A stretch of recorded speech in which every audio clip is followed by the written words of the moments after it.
What's going on, everybody? It's your boy Childish. We are back at it again with yet another episode of Educate and Dominate, that one-on-one interview series where we take some of the top names of the game and get their insights so we can bring your game to the next level. My next guest is definitely a familiar one. He has been on board a couple of times, episode 10 and episode number 17. We have ourselves today Guardian 2 global player, Malffej. Malffej, what's going on, my man? Hey, you got my name right this time. I got it right all the time. What you talking about, Wes? Come on now, come on now. Look at me now. I'm losing my professionalism now. But no, no, No. no. I did fail last time. I ain't gonna lie. So, but it's always good to have you on board, sir. How's everything going? Good, and thanks for bringing me back over and over again. I mean, We I'm getting got to, bored man. one day. Your stuff is too good. Your stuff is too good. So, for all those that are new to the channel, welcome to the channel. Malffej was our 10th and 17th guest on the Educate and Dominate series, bringing it to you with kind of a unique aspect of the game, really going out of his way to find some new units, new or old, and trying to make something out of nothing. And he's done it, quite a few times with a couple units.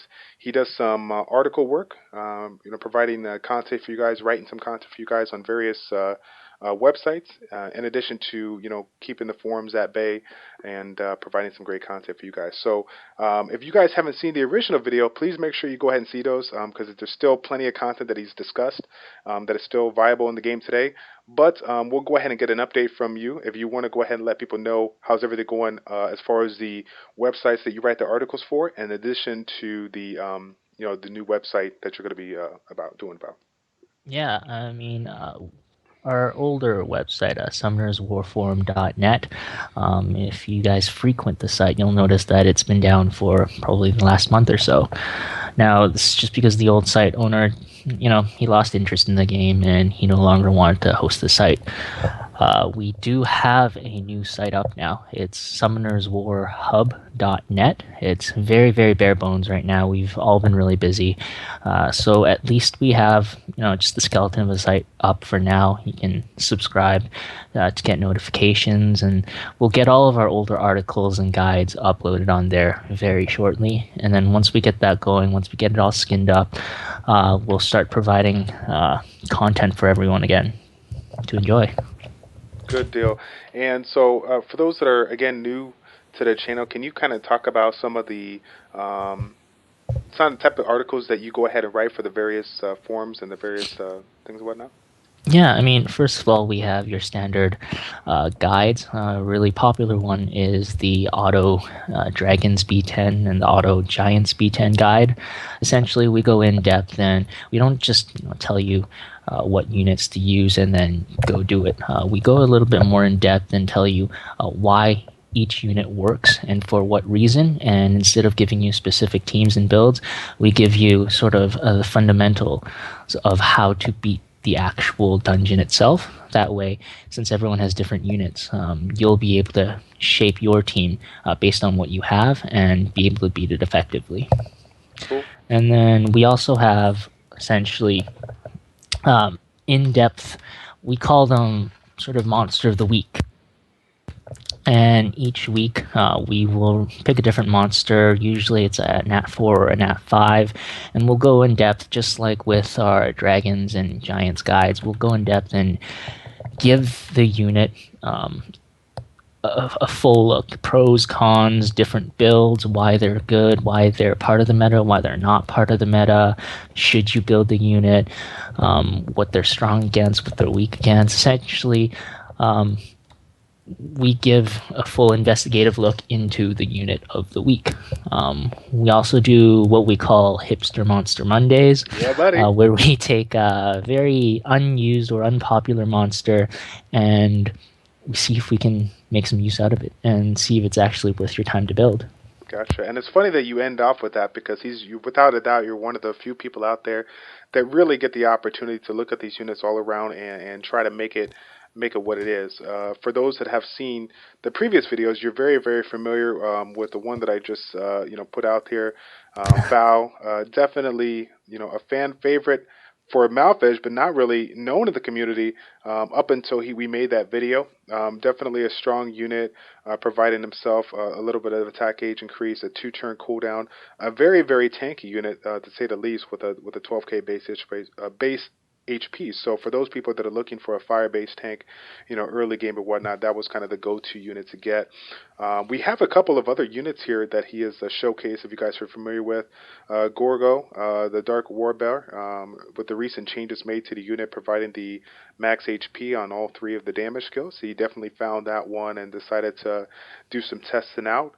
But I think the most recent one, as far as unit testing goes, was Khan the Water Griffon. So I was wondering if you could talk a little bit about that one, and how did you find it useful in your game? Yeah, for sure. I mean, just to take a step back, just going back to FAO, I mean, you're flipping through these units, they're unruined right now, just because, I have better alternatives for them. If I didn't, I would be using them. FAO, for example, after I fully tested him out, I was using him, I was happy with him, and then 6 hours later, I pulled a Kumar. So it really kind of made FAO obsolete, and Right. essentially FAO's runes went to Kumar. But if I hadn't pulled that Kumar, I would probably still be using FAO. Great tank, great bruiser, and he's got actually a little bit more utility than him. Same with Gorgo, the Dark Warbear. I used him for a very long time, but at the end of the day, I just needed his runes elsewhere. If I get spare runes, I'll definitely give him some. He's just a good, solid HP bruiser to have all around. Nothing wrong with having an extra unit or two to use, especially in Guild Wars situation if you happen to lose a couple of core units, right? Definitely. And with the elemental kind of neutrality, I guess you could say, so to speak, definitely makes a unit that you can put in any situation and hopefully get the job done there. For sure. Now, Khan was one of my latest, I wouldn't say projects, just something on the side to play around with for fun. What attracted me to him was first, he got a buff. His 3rd skill, I believe, Pursuit, they changed it so it would increase his damage based on max HP and attack speed. Previously, it was something else. Forgot what it was. He wasn't relevant back then, and after the update, I thought, hey, maybe this would be some sort of a similar change to what they did to Gorgo. I took a look at his base stats, ridiculously high for a Nat 3. I think he almost has 13k base HP. Yeah, same base HP as Briand, actually, with a base speed of 111, as all the Griffins have. Just those 2 stats alone make it a very good unit to skill up and stat. And since he's in at 3 and you can farm a Griffin SD, or you can even go to one of the desert scenario dungeons and you can farm Griffins, so can easily be skilled up. So I thought, why not? Let's give him a shot. Yeah. So, yeah.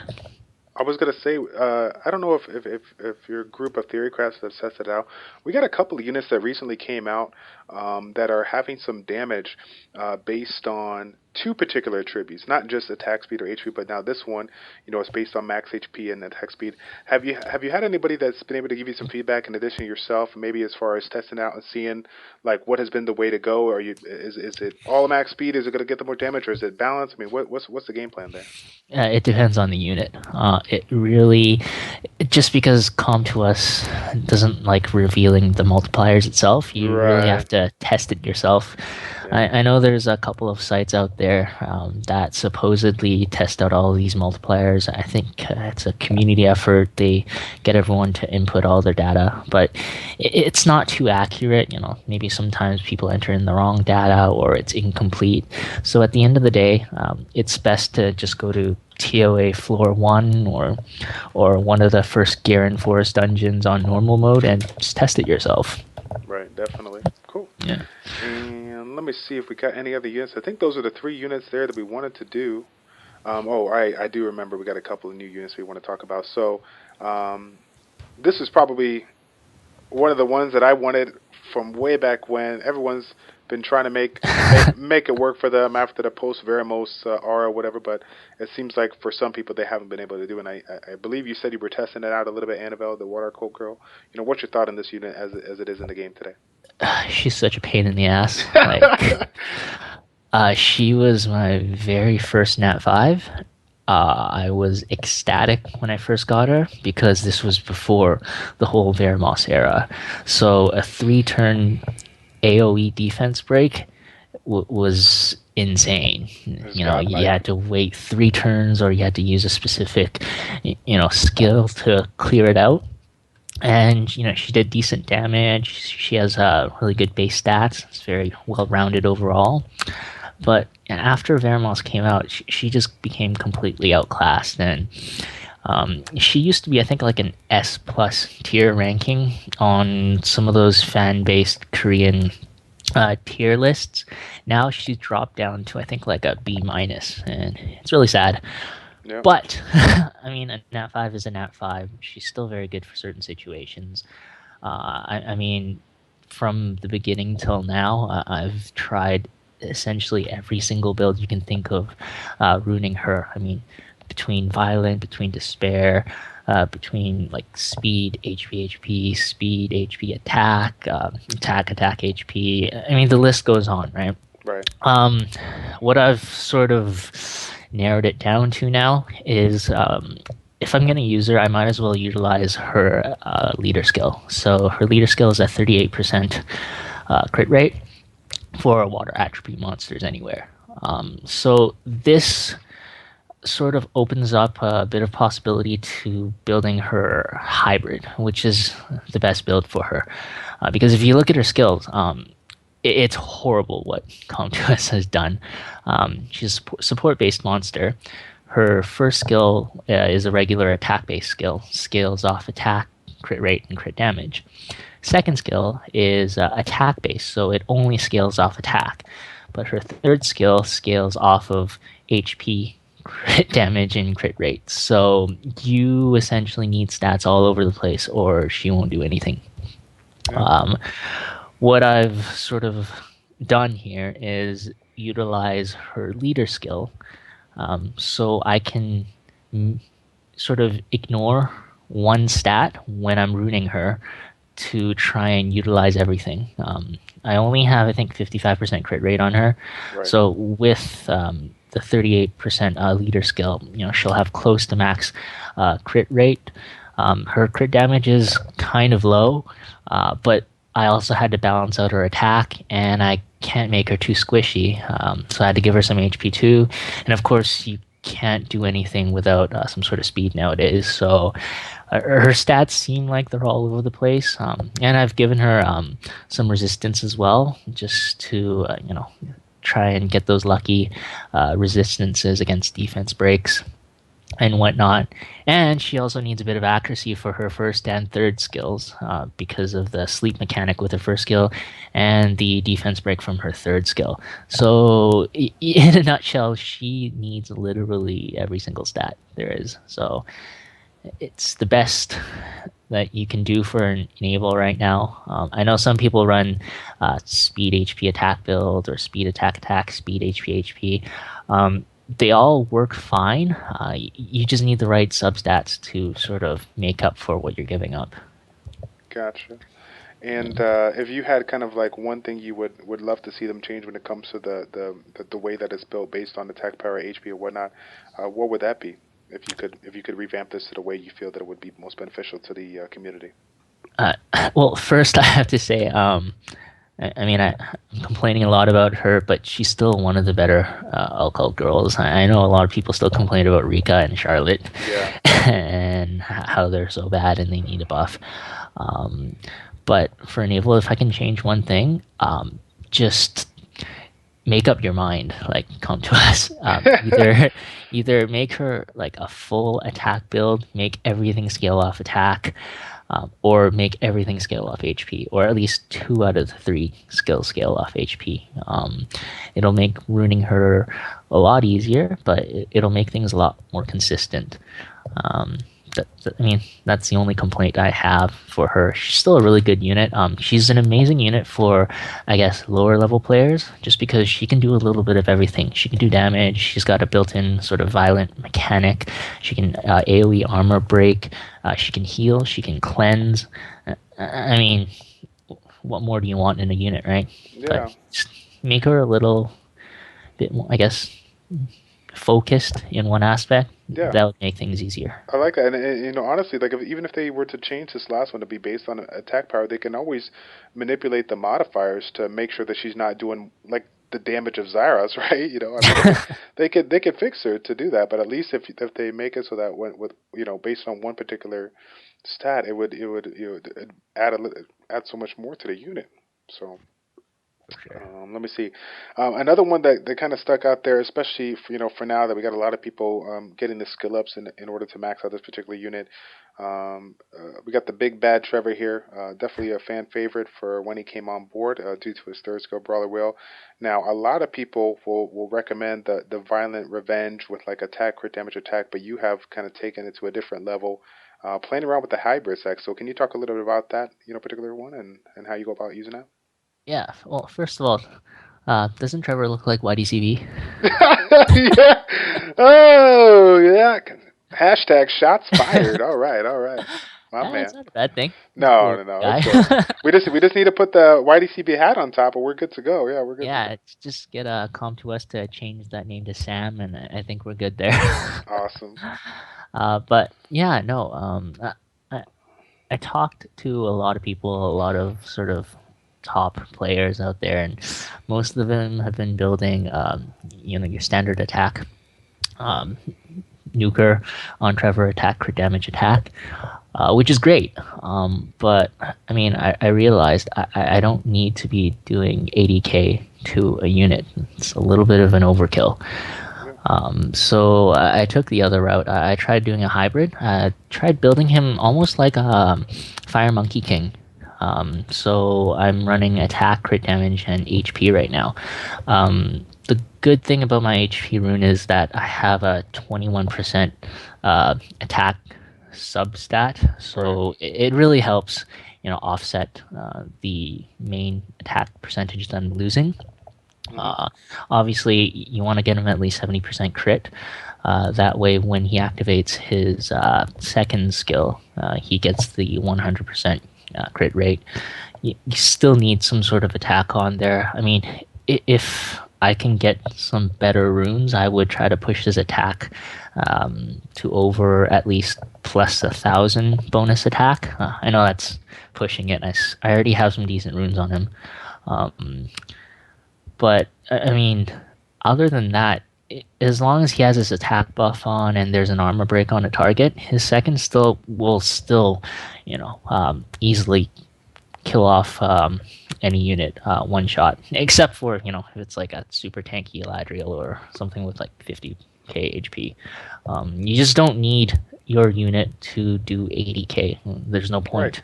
And if you're using it in the arena, you could take advantage of his leader skill, and then that could kind of make up for the damage again.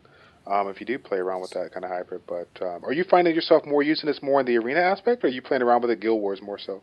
I actually have him on Guild Wars defense right now, just Oh, because people don't expect, a Trevor to have more than, 14, 15k HP. yeah. And if they don't manage to kill him in one shot, now he's going to kill you, Right.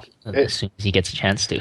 It makes perfect sense. It's a great trap indeed because it's like I said, they're expecting it to be very very weak, and so they're gonna just do their normal let's defense break and just try to hit it one time with whatever unit, and unless they get a violent proc or get lucky, that your unit's gonna be sitting at that 20-30k and gonna go ham. So I like it. Oh, for sure. I mean, having higher HP, it means he won't hit as hard, but you'll be able to utilize Brawler's Will more effectively, just because there's more to take out. And if there's more to take out as his HP gets lower, it'll be harder to kill him, right? Just, again, based on that passive. Gotcha. All right, let me see here. One of the other units that we recently talked about on the last episode of Educate and Dominate is the Wind. Death Knight, Brienne. You know, a lot of people early on were playing around with it, you know, trying to get as much HP as possible, but you have definitely been one of the pioneers, in addition to some of us out there that are playing around with a speed-based approach versus just all-out HP. So can you talk a little bit about that and why you like that setup versus the HP one? Yeah, Brienne is actually one of my older units. I've had him since the beginning, and I remember I was talking to one of my guildies, Big John, and back then we were competing to see who can have the highest HP Brienne. I think he won in the end.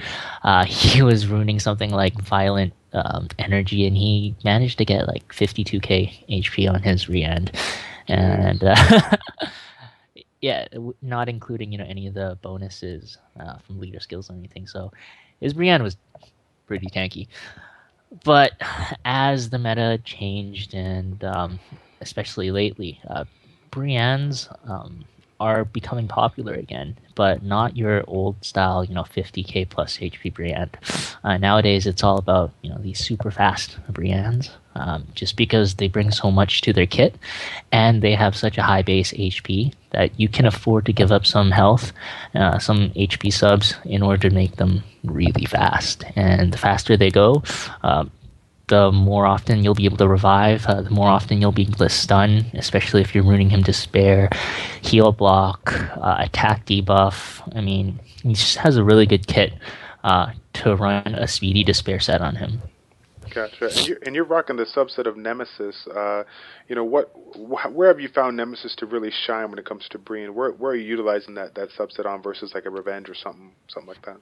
Well, just using him as a typical wind tank, the Nemesis helps a lot. If they're just beating on him, he'll just get more turns. He'll just get more chances to stun, boost up his attack bar a bit more, and he'll just get to go more often. That's generally what people use Nemesis for anyways, especially on Vermosses and whatnot. It just works on tanks in general really well. Cool.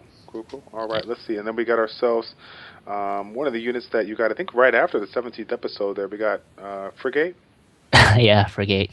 He's quite a rare unit. I was pretty happy with him. Originally, I was going to use my Brig skill ups for Galleon, which I still don't have. But I got Frigate, so I'm not complaining. Yeah, not complaining.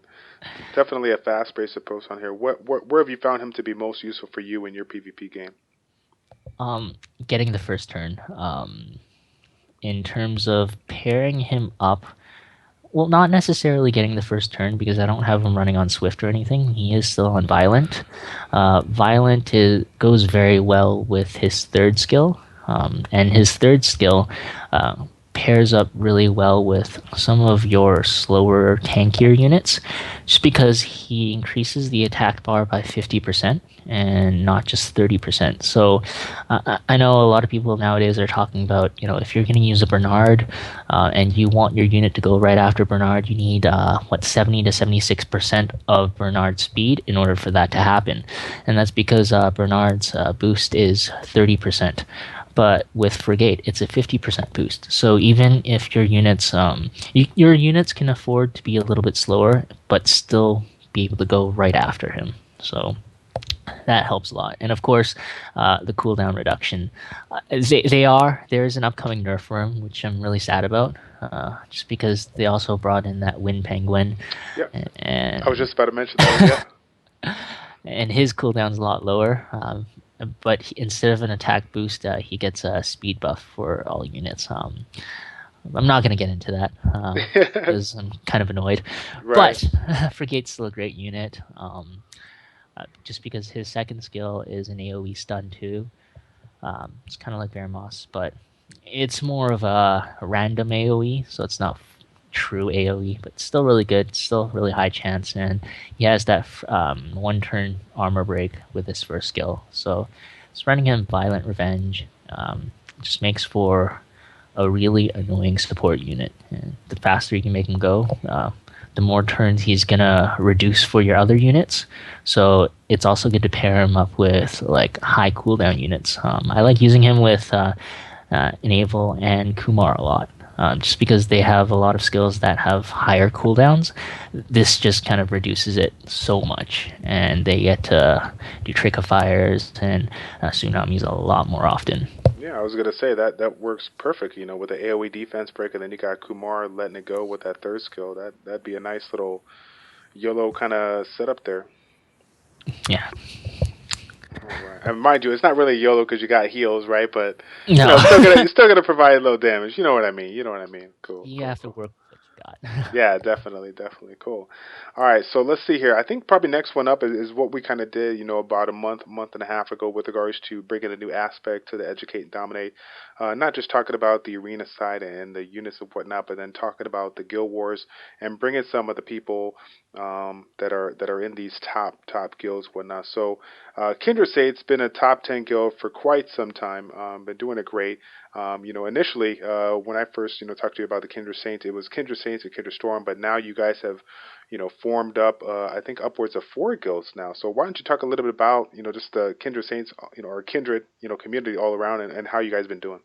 Yeah, for sure. I mean, back in the older days when I was leader of Exodus, I would have a lot of trouble whenever I had guildmates taking a break or leaving or quitting or whatever the reason may be.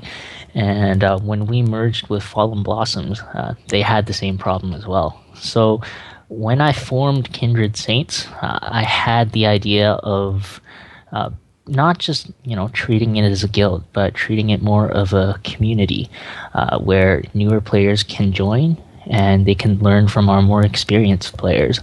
And as they get stronger, we'll be able to sort of bring them into our higher level guilds, and that way we can sort of keep it in house, keep it as not just we're a guild, that's it. And with that being said, we won't run into the problem where a guild starts doing poorly because we start losing a couple of core members.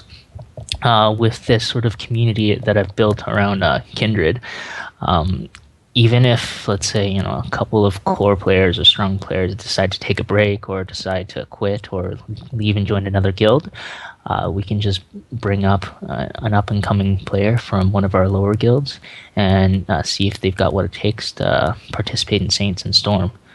So right now, I think my last count, I have 103 members across 4 guilds. Kindred Saints is our top 5, top 10 guild. We've got Kindred Storm, which has actually been finishing in G3 every week lately, so that's actually very promising.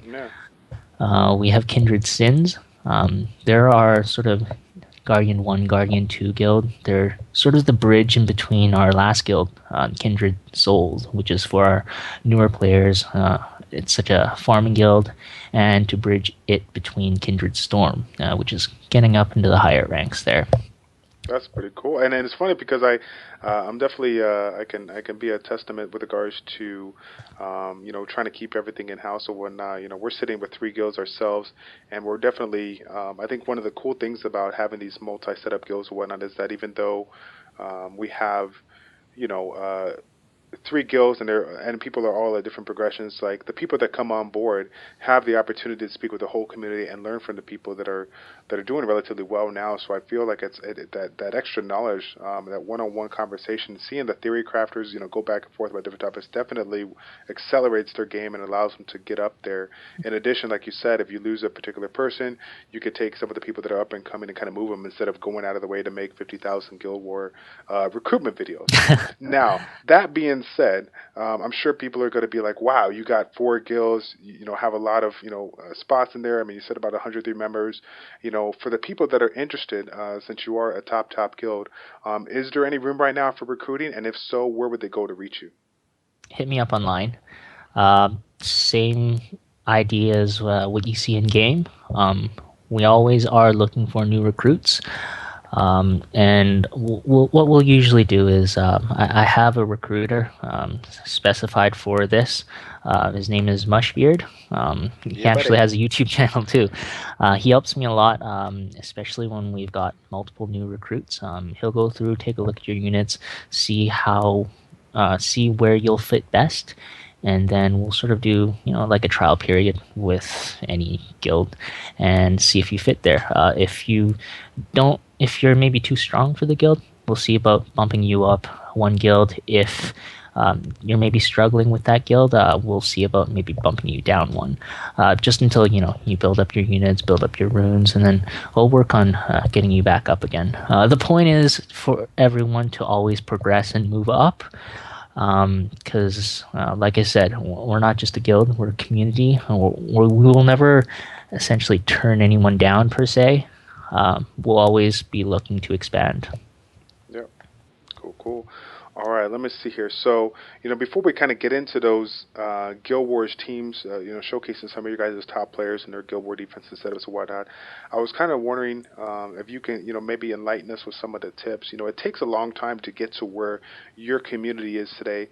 Would you essentially have maybe one or two tips that you would kind of throw out there for guild leaders, vice leaders, and multi-guild communities out there that are trying to do what you do? What can you recommend to them? Yeah, don't do everything yourself. Yeah, buddy. That's I like that. rule number one. Rule number one.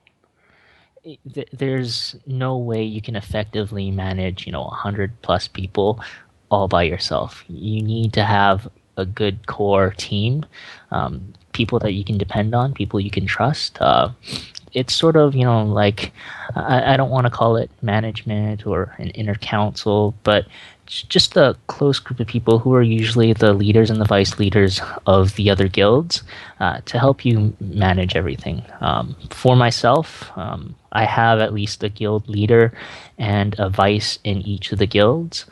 Wingzies is my vice in Saints, but honestly, most of the time, she is pretty much the guild leader in Saints right now, just because I'm dealing with recruitment and managing all the other guilds as a whole.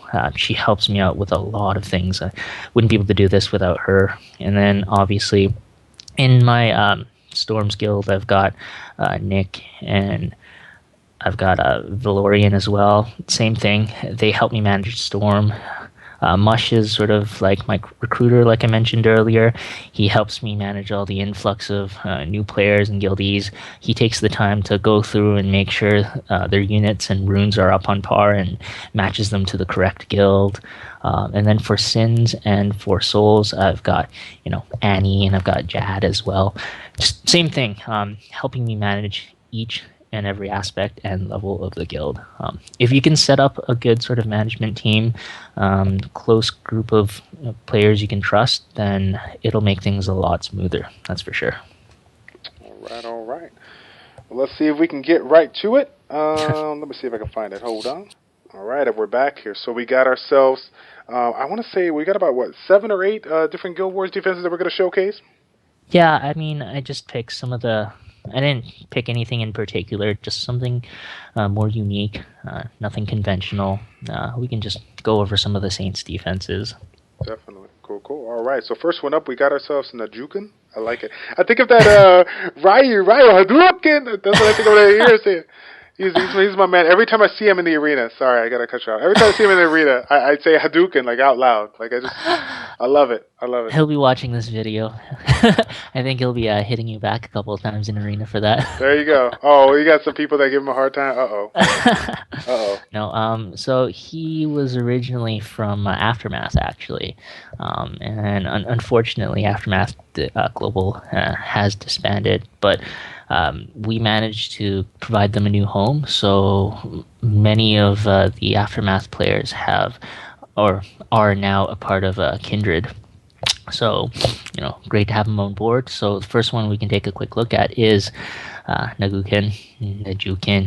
Yeah, buddy. Give me a hard time later butchering it, however he wants to pronounce it.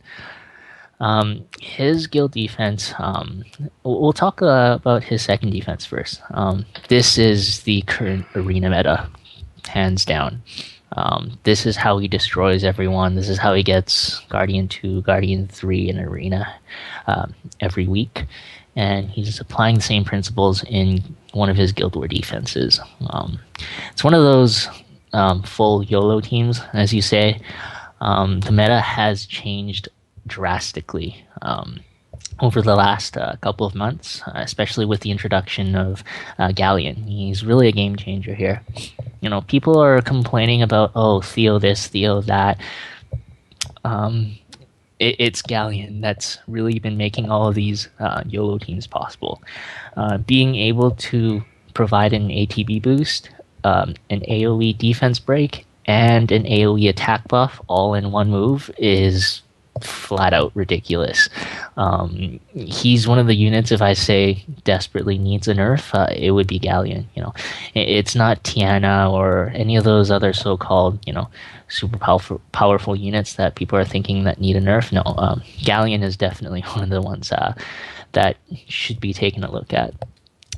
But anyways, with that being said, it's a really YOLO defense.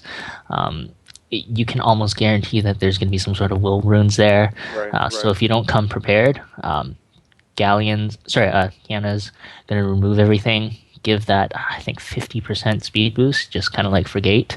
Galleon's going to defense break, buff, add an attack buff and boost some more, and then Zyros is just going to finish everything off. No doubt about it. It's sort of a kill or be killed defense, and he has quite a bit of success with that, especially if the units use the correct skills.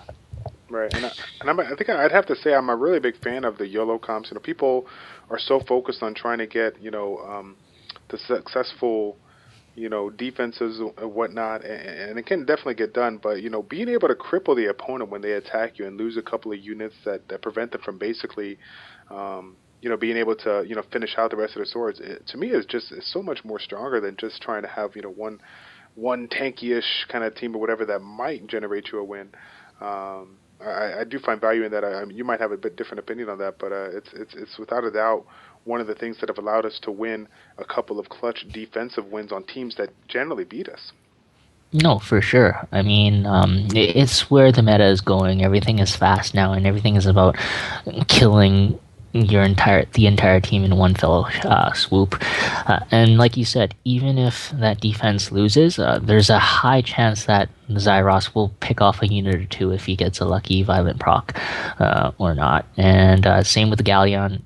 It's probably ruined some sort of attack crit damage type of set as well. It's just good to have overall. Yeah. Now, moving on to his first defense, it's pretty typical.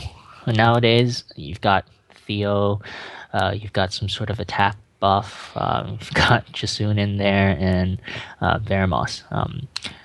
For Nagooken, I think his are just ruined very well. It's a basic type of defense, but it still works, especially if he gets a couple of violent procs in, and we all know defense. If you're on defense, you're going to get like plus 50% violent procs. So, hey, you got defeated. Thanks. Fail. There's a fail. Yes. I love it. It happens quite a bit, guys. It's happened quite a bit. But yeah, no, solid defense for him.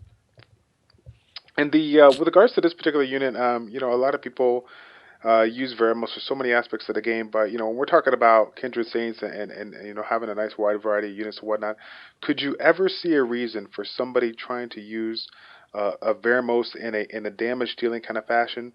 I've seen a couple of people try it here and there, but I don't know how viable it could be, considering one skill is based on has the speed and the attack, the crit rate or whatnot, and then you got another skill that's based on your max HP as far as the AoE damage or whatnot.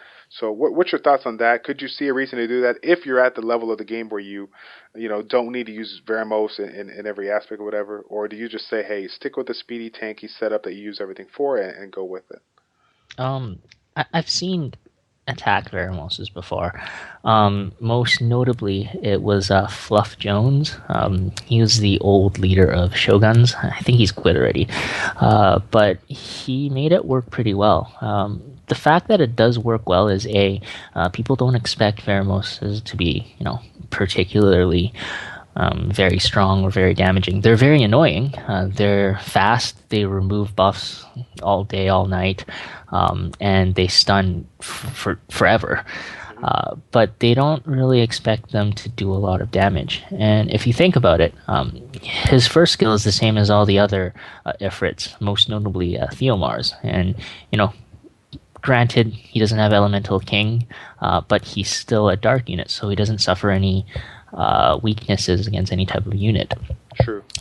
So if you stick sort of like a Theomar's rune set on Vermos, his first skill will do as much as Theomar's, give or take, because of Elemental King. So it can throw people off guard. I mean, once you're up in Guardian 2, Guardian 3, if we're talking about Arena, or even in Guild Wars top 10, people will recognize you the first couple of times, and they'll remember that your Vermos is really squishy but hits a lot, so it probably won't work in the long term. But definitely, if you just want to throw some people off and have a little bit of fun with Vermos, it could work. Good. Yeah, I'd love to see it. I mean, obviously the synergy of the unit, you know, being a very speedy one. I mean, I think a speedy Theo would have to kind of go with him to get that defense break. But I don't know if people can make, you know, Theos that fast to be able to keep up with them. But I don't know. That'd be kind of fun to try. Let me see here. Next one up, we got Richay in the house. All right, let's take a look at this one. Richay, he's also from Aftermath, but now he's a part of Kindred. He's in Saints right now, and Richay is one of those guys that does very well in Arena. He finishes usually Guardian 2 or so, but he doesn't have many good units. What you see is essentially his best units right here. He hasn't been very lucky in terms of pulling things, so he makes do with what he has, and he does very well. If we look at his first team, again, it looks pretty standard. You know, you've got your Vermos, you've got your Bella. The one sort of rare unit in there is your Fire Monkey King. Now, his Fire Monkey King is ruined fairly decently, so if you're not careful and you give him a couple of stacks, Bella gets in an armor break, or he gets in his own armor break and gets a violent proc or two, it's gonna hurt. So it's simple, but they're ruined well and it works. His second defense, on the other hand, is another sort of YOLO team. But it's very scary because you have Galleon and you have Perna, and then you have Bernard boosted by Galleon's 24% attack speed boost in Guild Wars. Right. So chances are that Bernard is going to move first, and especially with the latest patch, chances are he's going to use Tailwind. That means Galleon's going to go next and do his time to loot skill. And then Perna's going to kill something. Perna's going to have attack buff. Something's going to be armor broken.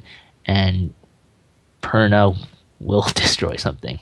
And if you're down to 2 versus 3 on turn 1, it'll be pretty hard for you to climb back up. For sure. That's for sure. And with regards to this particular team and whatnot, you know, we got a lot of people that, you know, out there in the community that might have this composition, might have been lucky enough to get the, you know, Galleon, the last Summoning Stones, and got Perna, or obviously Bernard is farmable.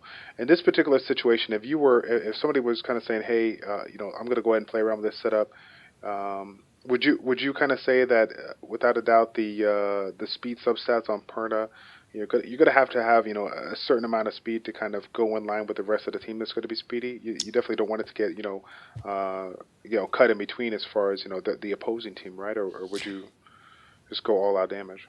Exactly. I mean, like I was talking about earlier when we were talking about Frigate, Bernard only boosts 30%. So you really need to get Perna up to, you know, around that 76%-ish of Bernard's speed range. Now, realistically speaking, you're not going to get that high without gimping Perna's attack stats way too much. So you're going to have to find that right balance. You're going to want Perna at least like 150, 160 speed. It's not going to be perfect. You will get, you know, cut into like in between Perna and Galleon at times. If people can bring the right units with the right speed, or if they have Nemesis and whatnot. But if you can get Perna up fast enough, it's still a very good defense. And I know his Perna is ruined up pretty well. Good deal. I'm excited to see that one too. I guess the last thing I got to add to this, we got a lot of people using Bernards, now in their defenses, whether it's Guild Wars defense or the arena defense or whatnot. When it comes to setting up Bernard, obviously the big goal is to get as much speed as possible. But if they're trying to use it in a PvP setting, obviously it wouldn't hurt to provide, maybe a little bit of damage or whatnot. So if you had to, recommend that ultimate PvP kind of setup as far as, rune recommendation and the slots for the 246, what would it be and why? Well, here's the thing. If you're going to use Bernard solely for offense, then it doesn't matter. You just make him as fast as possible. In Guardian 2, Guardian 3 nowadays, Bernards are 270 plus. I think the fastest Bernard in the game right now, or in the global server anyway, is Senza. His Bernard is 280 speed. It's ridiculously fast. But yeah, in the Guardian 2, Guardian 3 sort of area in Arena, you want 270 plus in order to keep up with the other Bernards. And don't forget, they'll have speed leaders. Their speed towers are maxed out. Make sure yours are, maxed out, and you have some sort of speed leader as well. Now, if you're going to be using Bernard in both offense and defense, you can't just put whatever runes on them to make him as fast as possible. You do need health. The typical one is just speed, HP. You don't really need accuracy on him. Again, his true potential, or his sole purpose, really is to just use Tailwind over and over and over again, right. As many times as possible, as quickly as possible. So give him as much health. I've even seen some speed HP defense ones, if they have some sort of HP substats, but again, not optimal, just because you want all your substats to go into speed in the first place. So yeah, speed HP. Cool, That's about it. All right. Moving on, we got ourselves MAXAWA. Yeah, about that. Yeah, this is another guy. He's from Disbanded, actually. Okay. The guild, and disbanded, unfortunately. Disbanded.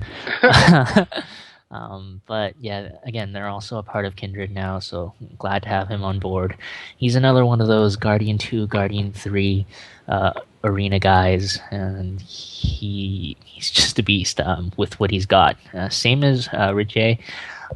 He doesn't have a lot of great units, which I guess almost pushes them to farm giants and farm dragons even more to get those god tier runes, which is what makes them so successful. I mean, you've got, your people that use the current meta units and do very well, but these are the people that don't have those units yet still work really hard and do well, just because they farm runes day in, day out and get those substats and are able to keep up. Now, with that being said, I mean, look at his defenses. They're nothing special. They're Chloe, Chasun, Theo. I mean, that's really common. And then look at him. He's got his Water Monkey King there, too. Yeah, buddy. Who recently got buffed. We'll get to that in just a second. But just his first defense, very typical. Chloe goes first, gives a shield, Chasun buffs, Theo kills. Very typical, very simple, but his runes are very, very good. They're top tier runes, so if you don't have any sort of protection on your units when Theo moves, he's most likely going to kill something. And it's going to be a guaranteed kill if he gets a violent proc. So it's just solid defense. People underestimate it, and they lose to it because they don't know how well it's ruined. Then you've got his second team. He's really trying to use that Water Monkey King. They finally gave him a buff. Everyone was so ecstatic about it. Right. And I mean, even if it was just a tiny tweak to his skill, at least now he has sort of a built-in Fanatic buff after he uses his nuke. So if his nuke doesn't manage to kill someone off, at least it'll be hard to take him out right away. You've got Bella and Veramos there, great supports to have. Again, they're very common, but they get the job done. Bella can remove buffs, can armor break, can heal, attack boost. Veramos can stun for days, remove harmful effects, and add some dots and a bit of damage himself. Gives HP across the board. So it makes Water Monkey King a little bit more tanky. So it's a little bit harder to kill him. And again, it's the runes. The runes make his defenses very good. Because if you look at the monsters, nothing special, right? Yeah. And with regards to this particular setup, I would have to imagine that he has an absurd amount of speed subsets. I think for it to be really, really successful, being able to make sure that he goes right after Bella would be the way to go. But obviously that might be different. He has a great base speed, I believe, too, so it makes it easier to get up there. Have you talked to him a little bit about his rune setup? Does he have a good amount of speed on there, or is he rocking just the basic kind of attack, crit damage attack? I mean, I'm not gonna play out all of his cards, otherwise his defense won't work anymore. I tried. They're decently ruined. We'll leave it at that. All right, decently ruined. All right, so I guess you guys, you want to learn, you just gonna have to fight him in the the Guild Wars then. All right. Let's move on then. Now I can't pronounce this name, but it's James. Gotcha. He is the old leader of Disbanded. And he brought most Disbanded over to Kindred when they disbanded. So glad to have him on board. He doesn't do arena a lot, but he's got decent runes. And he usually, because he doesn't do arena, he sits all the way to the right. And he is one of those trap defenses where you look at it, especially that first defense, you're like, oh, that's nothing. I can take care of that, no problem. And the next thing you know, you lose to him. Just because they're runed very well. It's got very decent runes. Now, his defense complements each other. Like I just said, when you look at his first defense, what do you think? Nothing special? No damage? Nothing? And then you look at his second defense, you think, oh, that's where all of his good monsters are. So I feel like a lot of people tend to focus all on his second defense, and then they just kind of wing it with the first defense. Oh, something simple will take care of it. But what they don't realize is, like we were talking about earlier about Briand, his Briand is both extremely tanky and extremely fast. He has some really nice substats on there. The Bella and the Veramos are both really well runed as well. So you've got like a classic sort of sustain team almost, which has elements of everything. It's got a little bit of damage. It's really hard to kill if you don't do it in one fell swoop. Like, for example, if you bring some sort of YOLO team in there and you fail to kill them on the first try, you're not going to be winning. They're just going to heal up. Brian's going to revive. Veramos is going to stun, and they're just going to out-sustain you until you lose. And I think this is why his defense works so well. A combination of because it looks easy, he's on the right-hand side, and people just think all of his power is in his second defense, which it also is. His Rakan and his Jolton are synced up really well.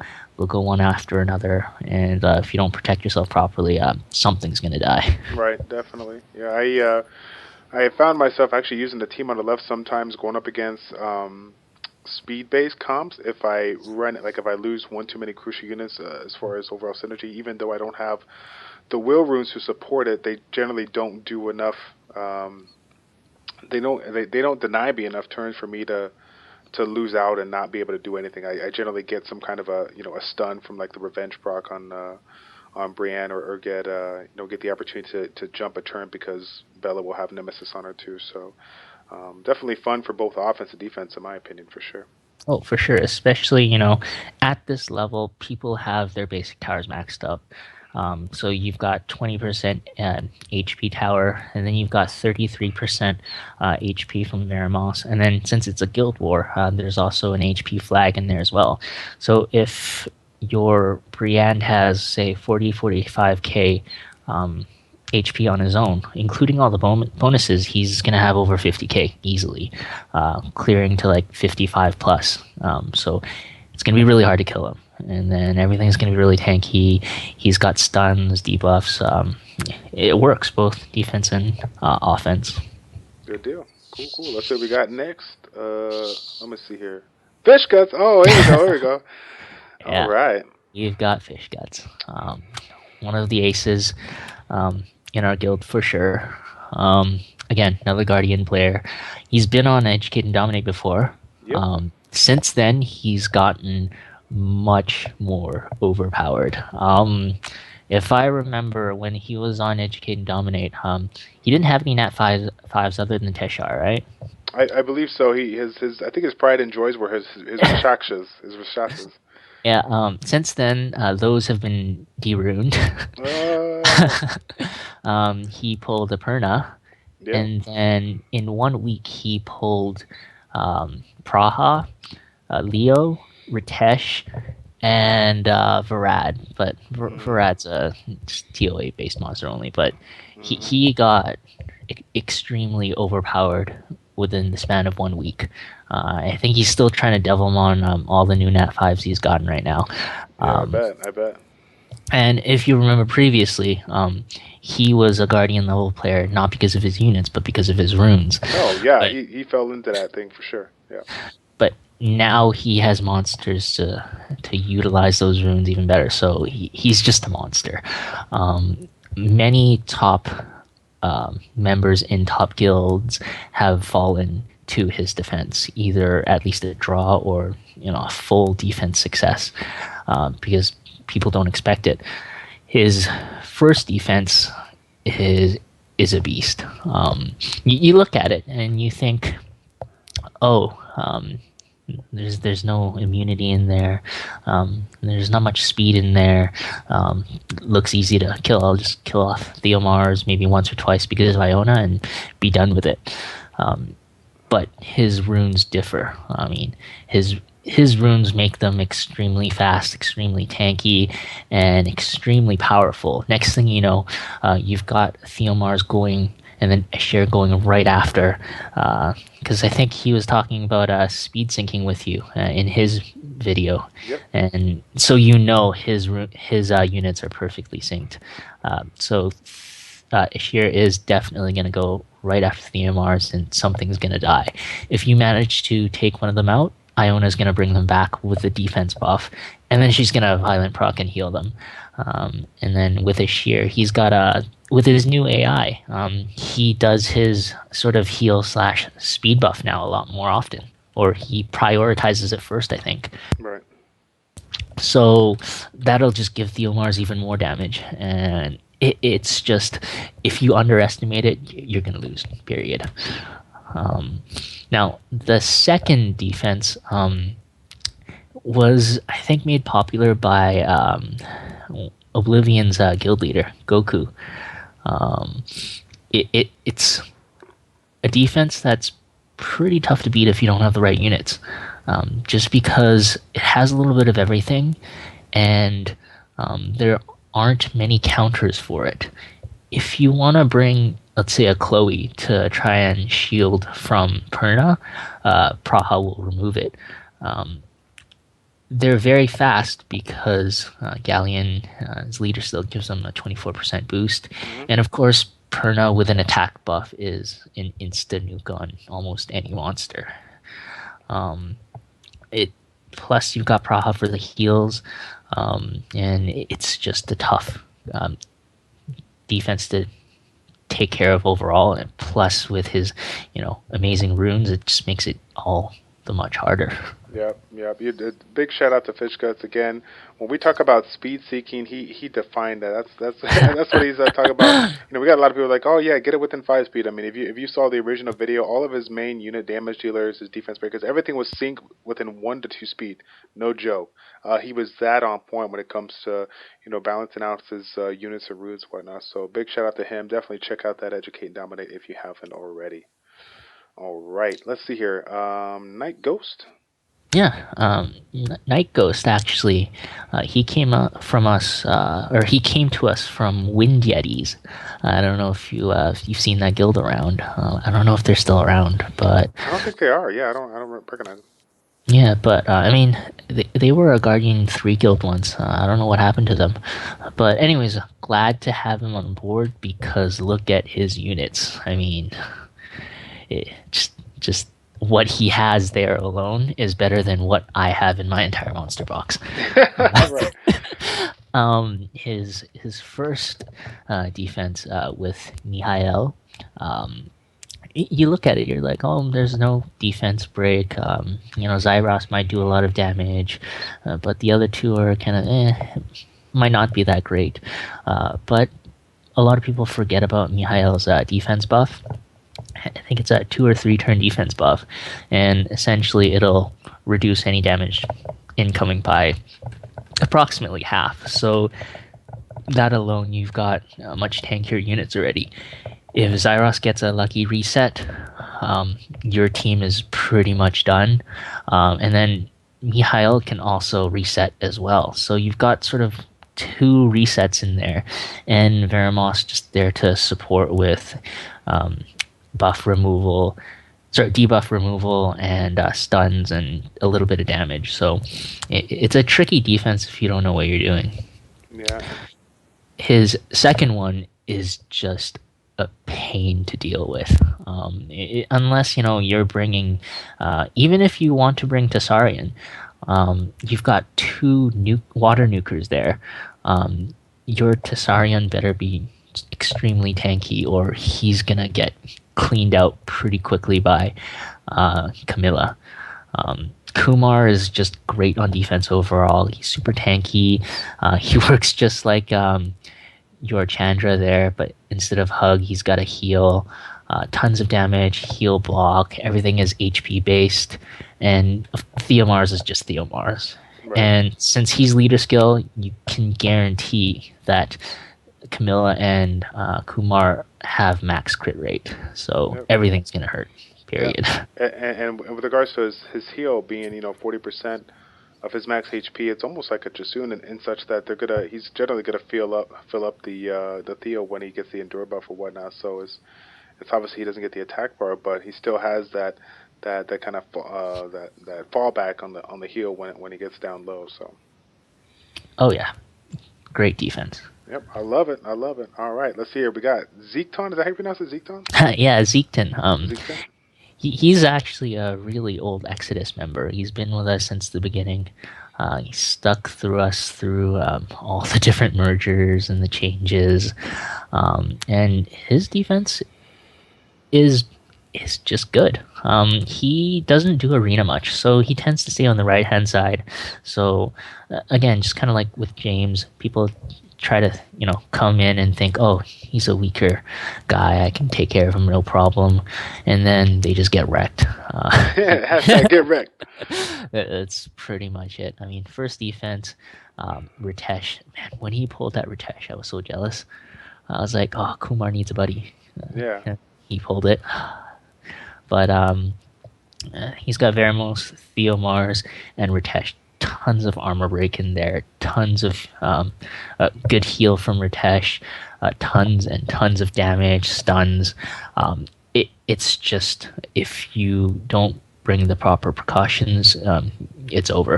Right. Simply put. His second one is, I mean, you look at it, and it doesn't look too intimidating because you're like, oh, the only armor break is from Fire Monkey King. Brienne doesn't really do too much, and Chloe's sort of status has been dropping as of late just because of more and more buff removals nowadays. Right. But she's still a pain to deal with if you don't bring the right things or if you don't take her seriously. And the more you try to hit on Fire Monkey King, the more damage he's going to do.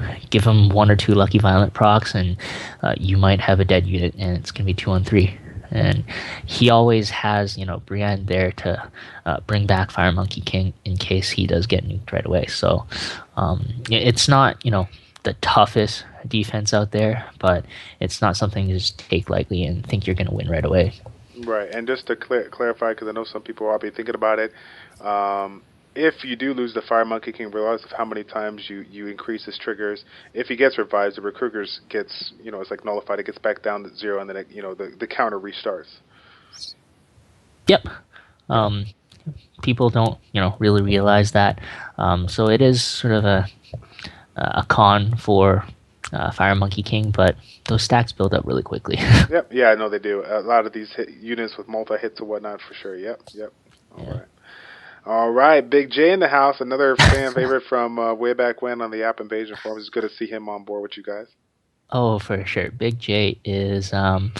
I mean, I don't want to inflate his ego anymore. A Right. bit of a boastful dude, but I mean, credit is given where credit is due. I mean, he's really good in arena. He is Guardian 3 consistently every week, within the top 10, top 20. And he didn't, start his own meta or anything, but he looked at his units and he didn't have all the, the Zyros and the Tiana sort of comp that most Guardian 3 players are using. But what he did have was Sierra. And he sort of took Sierra and merged it with this speed meta that we're having lately. And he runs a speed bomber team in Arena now. And it's getting him that Guardian 3 week after week after week. I think he's using some combination of Megan with Sierra, and then like another bomber like Malaka or Jojo. And before anyone can even move, he'll have put bombs on, and then Sierra detonates, and it's game over. Yeah, it's crazy. Extremely fast team, which is sort of what he's done with his arena. Sorry, with his Guild Wars defense. His first one, when he first put that team up, the first thing I said was, "Oh, someone will just Lucian that, no problem, it's over." But then we started talking about it a bit more, and then a couple of other guildies chimed in, and it's not as easy to Lucian as you think it is. His Orion is ridiculously fast. I'm not going to say exactly how fast it is, but it's fast. Right. In addition, with Galleon's attack speed boost, it'll be really hard to get your Lucian to move before Orion has a chance to use Harmless Prank. And as an owner yourself, you know how many turns Orion can get. Yeah, exactly. It's gross how many turns he can get. And then once Theo moves, it's game over. His second team, with that Speedy Sierra, it'll just bomb after bomb after bomb. Her cooldown, it's almost like she has no cooldowns. Eladriel and Evo there are mostly there for support. I mean, they're quite quick in their own regards. They're kind of tanky, but once Sierra gets going, there's no stopping her. Right. And I'm obviously with the recent change and whatnot, it's nice to have the opportunity to go again right after they put their bombs. But as far as the Brune recommendation, I'm a big fan of Violent here if they can make it work because of like I said, the never endless whatnot. Have you heard anybody test anything else, or has it just been kind of Violence the way to go? Well, the thing is, I mean, I know some people talk about Despair, but bombs stun after they detonate anyways, so Despair isn't as useful per se. Violent is the way to go. The fact that you can just lay on bomb after bomb after bomb, and just like with any other skill that gives like an additional turn, kind of like Enable's first skill or Rakan's second skill, I believe, the one that boosts and gives an additional turn, or Wind Assassin Tanya, her self buffing and then additional turn skill. It's not 100% certain, but it's the general consensus is that it resets the violent procs diminishing returns. So therefore you have a higher chance of getting additional violent procs. Right. That's all there is to it. So any monster with those sort of additional skill mechanics, they synergize really well with violent set.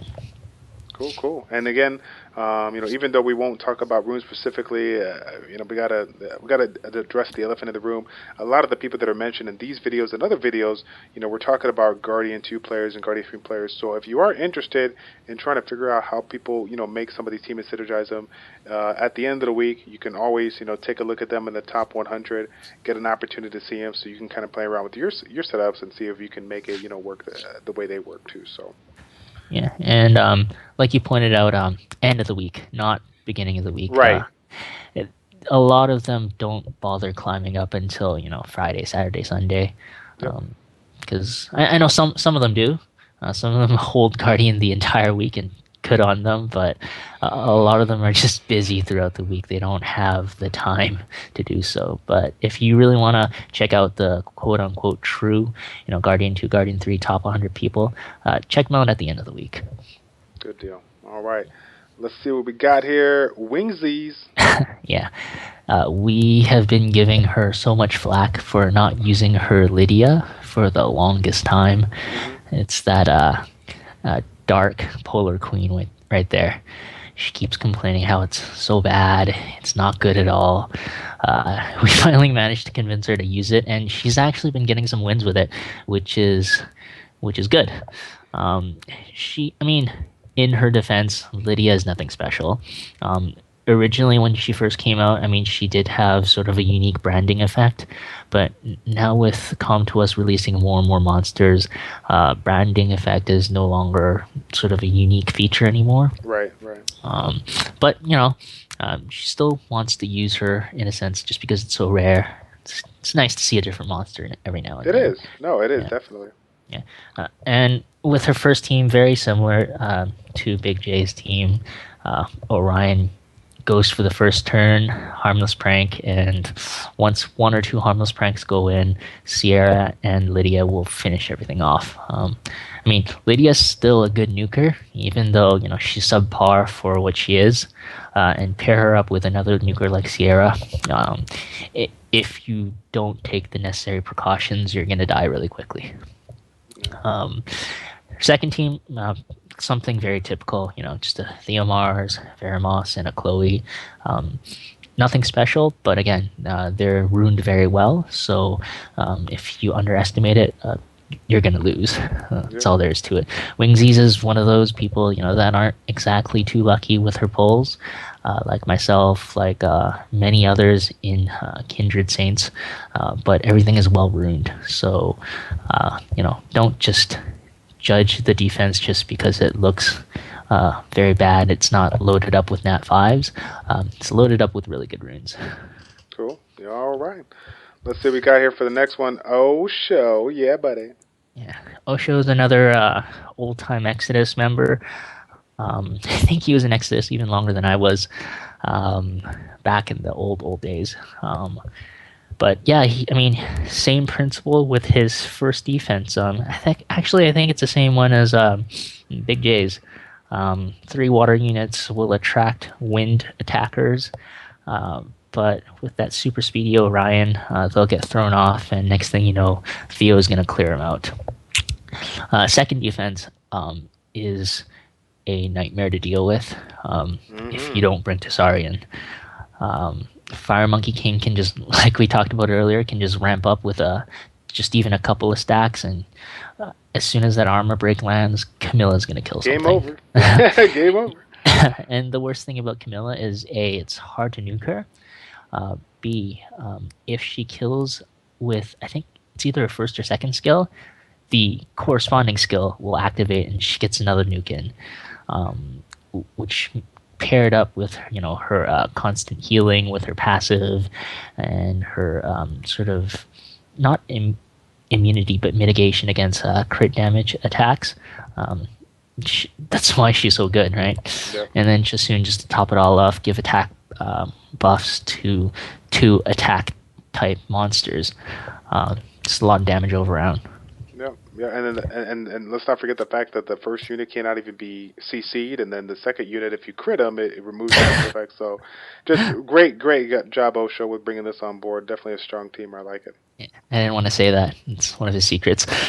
Yeah. Oh, fail. Okay, well, you know, for the people that are new to the game, they probably didn't, know that. But for the people that are watching this that are a little bit higher up in there, you could put the pieces together. So sorry, OhShow, I apologize, but It's okay. it's okay. All right, all right. Let's see what we got here. I can't pronounce. I forget this one every time. I can't do it. Xylphonse. He's Zephon. actually he's really busy right now. He's the one that's actually building up summonerswarhub.net right now. So Oh, okay. big shout out to him. He's putting in a lot of extra work there, and he's one of my other vices and saints. And this guy has a lot of monsters. He has more Nat 5s and 6 stars than you can count. Only Axils in our guild, he used to be from Disbanded, has more. I think he has 89 6-star monsters. But Zilf is a very close second. So he has a lot of units to play around with. So it's interesting that he chose, these specific set of monsters. For his first defense, Chi was just a great monster overall. People were kind of harping on him when he first came out. Oh, he's not that great. But now, in the current meta, he's one of the best AoE buff removers in the game. He has an attack speed leader, universal, and his second skill is great for countering Theomars, just because he puts the buff block, so then you can nuke Theomars right away, and he won't be able to proc Endure. And his third skill is the AoE buff removal, just like Praha, but unlike Praha, it's 100% base, so it'll have a higher chance to remove compared to Praha, which is, I think, 90% when she's max skilled. I think so. Yeah. Yeah. Yeah. Now, the rest of his first defense, again, Orion. Orion's just a beast in defense overall. He's so unpredictable. If you even give him one turn to move, he can change the entire flow of the battle. He's ridiculous right now. I almost feel like he needs to get a bit of a nerf, but I know there will be big outrage out there for the people that own him. So we'll just leave it at that. We'll leave it at that. And, good old Theomars. He'll just clear things, no problem. Now, his second defense, Poseidon. You don't see it too often, but Poseidon is some sort of Varad hybrid, but his multipliers are a lot higher. So, I don't know if you remember Zero Bit. He was on Educate and Dominate too. Yeah, he's in Kindred Saints now too. He actually has an attack-based Poseidon that he uses a lot on offense, and it does crazy damage. He keeps telling me the multipliers are really high. He doesn't know why anyone's building him as like a CC support unit. Just give him damage and he'll clear things. So with Zilf, I think he's employed the same method here. Another straight YOLO kill team. Bernard goes first, and then Perna and Poseidon will finish the job. Yep. Simple as that. I like it. All right, we got Azrael. Yep. And Azrael, another member that came from Aftermath.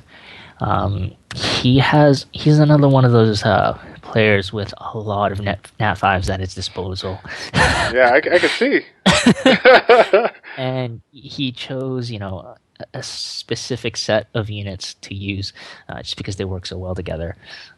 First one, again, with that Orion there. Anytime I see an Orion nowadays, he's pretty much like my first target because, like I said, just in that last defense, you give him a turn, he'll mess everything up easily. It looks simple, but as soon as they're attack buff, Orion's there to mess everything up. Theo's there to clean house. His second defense, you need to be very lucky to have. Velidual, Ritesh, Kumar. 3 great Nat 5s. They all work really well with each other. Both Ritesh and Kumar have HP-based skills, so they're going to be tanky regardless of how you build them. Right. Velidual has immunity, 3-turn immunity, attack boost, and he cleanses with his immunity as well. So altogether, what's going to happen is essentially Ritesh is going to AoE armor break, Kumar is going to do Trick of Fire, and then Velidual will probably finish everything off. Or knowing Beast Monks, the Ritesh and Kumar will get a couple of violent procs, Of and course, the of course.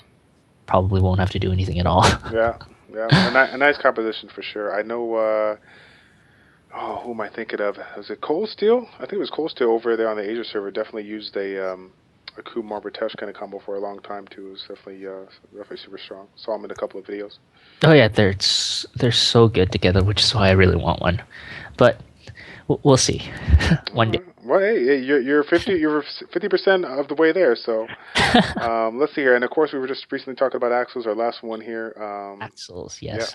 This guy is known within sort of the top global leaders community as having, I think it was 12 Nat 5s unawakened, sitting at 5 stars in his storage because he has too many Nat 5s. Yep. And I mean, we always kind of bug him about it, but he's just extremely lucky with his pulls. We know he spent some money, but for the amount of money that he spent to be able to pull so many Nat 5s, he's got luck on his side for sure. Yeah. Yeah. For him, you don't see a lot of the Nat 5s there, is because the units you see there are some of his best runed units, and B, I think he has a thing for not wanting to use any Nat 5s that have not been fully skilled yet. So imagine how many Nat 5s he has and the amount of Devilmons he's going to need. So Yeah. his defense will probably evolve over time. But I know he's been really busy lately too, so he hasn't had much time to sort of play around with his units and whatnot. But still a solid defense. First one is, we've seen it several times already. Yep. Just a basic defense that works. Good runes all around to make it work. Now his second defense, I've looked around the global server for a very, very long time, and I don't think anyone has Water Chimera ruined as well as this one. It's ridiculous. I was gonna say, I've never seen a better Water Chimera ruined. Big shout out to Axils. He's definitely. I mean, it's a strong unit. I've seen so many people play around with it in Dragons B10 and whatnot. I mean, the modifiers on this unit is crazy. It's crazy. Oh yeah, for sure. And the runes that he's put on this unit is the fact that he's confident enough to not even give him an armor break just means how well runed the unit is. Yeah. I mean, obviously I'm not gonna say everything, but I can tell you it's on violent and it's very fast, and there's a lot of crit damage involved. So. Yes, there is. Oh man. Just be careful of that unit. And then of course Beta. Is there to revive and is there to just make it that much harder to kill his Water Chimera. And again, Chloe also there to do the same thing. So if you don't have a surefire way to clean him out multiple times right away and quickly, he'll just mow down your team one at a time for sure. Mm-hmm. I like it. Well, thank you so much. That was quite the handful of top end players. I hope everyone got an opportunity to check that out. Definitely go ahead and rewind this and see these particular people again. As we both stated, some of these people have been mentioned. They are, Guardian 2, Guardian 3 players at the end of the week. So if you're a little bit more, curious about how they actually go about the runes, you might be able to check them out those final hours there if we hit those top ranks. So thanks again, Malffej, for bringing that on board. I really appreciate it, bud. Not a problem. All right. So while this is loading up here, we definitely got to get into just a couple of more things before we close out the video. We got to keep it comical, man. As you know, I'm all about that epic fail stories and embracing the epic failures in life and whatnot. Have you had any new epic fails since our last video?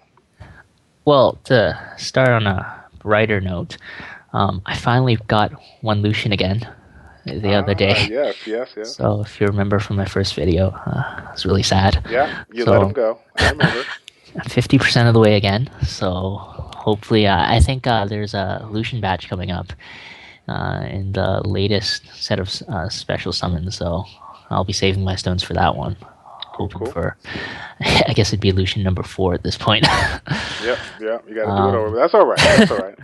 I mean, I've been really careful lately with what I do on Summoner's War, just to try and not fail so much. But honestly, the most recent one I can think of is I pulled Tessarion number 5 Oh last week. God, I'm cringing. Like the silver, like a spoon and a fork, like rubbing up against each other. What is that? That tingling you get? Oh, I just got that. Like no Emirs at all, no Theomar. I'm still waiting for my Theomars. Oh, I've got the runes for him. They're sitting in storage, all plus 15, all ready to go. Just waiting for Theomars. I've got 5 Tessarians. I got angry and foddered one. So down to 4 Tessarians, but I'm gonna save them as skill fodder for my eventual Theomars one cool. day. Maybe like number 6, number 7. We'll see. Yeah, buddy. All right. Let me see here. Have you got any shout outs you want to hit out there before we close out the video? This would be the time to do it, sir. Give it to me. I mean, of course, like I mentioned earlier, I would not be able to run this, 4 guild-strong community without the help of all of my leaders and my vices. Wingzies, she's essentially the leader of Saints now, while I oversee the 4 guilds. Zylph, who's working really hard on the website and is my other vice in Saints. And then you've got Val, Mush, Draythin that are in Storm. You've got Annie and Day in Sins, and you've got Jad and Luffs in Souls. So they all help out daily, help me keep everything on track. If I need to find something out, I'll ask the corresponding, leader of Vice in the guild, and they'll respond to me right away. They'll give me this current situation, so I can figure out what to do next. And a big shout out to a lot of the top guild leaders and vices that I converse with on a daily basis. Fury leader Cognix, and then Carrie. Sorry, not Carrie. Carol. She technically isn't in Shadowvar right now. Kaz is actually leader of Shadowvar right now. A big shout out to him too. I've known him since App Invasion, and we just theory craft back and forth all day long. And all the other top guilds out there, Absolute Void. You've got Malicious with Mevrid, of course. Mm-hmm. Yeah. Just theory crafting and talking with these other top guilds really, as you say, puts takes your game to the next level, right? Yeah, you know it, And I know we talked about a couple of them. Some of them have already been on board. Anybody that you could think of off the top of your head that you would recommend bringing on to the Educate and Dominate series? Yeah, leader Fury, Cognix. He's also the main moderator on the Reddit site as well. So haven't seen him on here yet. Yeah, we'll have to get him. Fury. There's a little salted there right now. We had ourselves, I think, 2 or 3. Basically top 10 finishes or whatnot. And this last week we ended up bumping down at rank 33. We had ourselves a week where we had Fury to fight, and we ended up losing because we had a couple of people that went MIA and couldn't get out the swords that we needed last time. So they got a clutch win on us late in the week. So man, but big shout out to them. They always put us up to a good challenge. Always making us, get down to basically those final percentage or whatnot. We really needed it. So, but shout out to Cognus. You're more than welcome to come on board. I know you got Malffej, just information. Just shoot me up online, and we'll get it cracking. So, I'm gonna have to leave it up to you before we close it out. But I definitely want to take the opportunity to give you a shout out. I mean, I can't be where I'm at today without you coming on board, not one, not twice, but 3 times to provide some great, insight for us. So thank you for taking the opportunity after so many, so many big, changes in your guilds and whatnot. You're such a busy guy, but you still make the time to provide this content for the community. So thank you so much. Yeah, not a problem. Glad to be on board. Just if you're bored of me, I'll stop coming on here. As you can see, because I'm bringing you on a 3rd time, I'm not bored of you. I can't get enough of you. Don't let your girlfriend know that, okay? Don't let your girlfriend. All right, guys. we will go ahead and finish off the video right there. For all of you guys that have stayed on for the full 90 minutes, thank you so much for your support. If you like this video, go ahead and smash that like button down below. And thank you all for tuning in. It's your boy Childish and Malffej with Childish Plays checking out. Take care. We will see you next time, guys. We're out.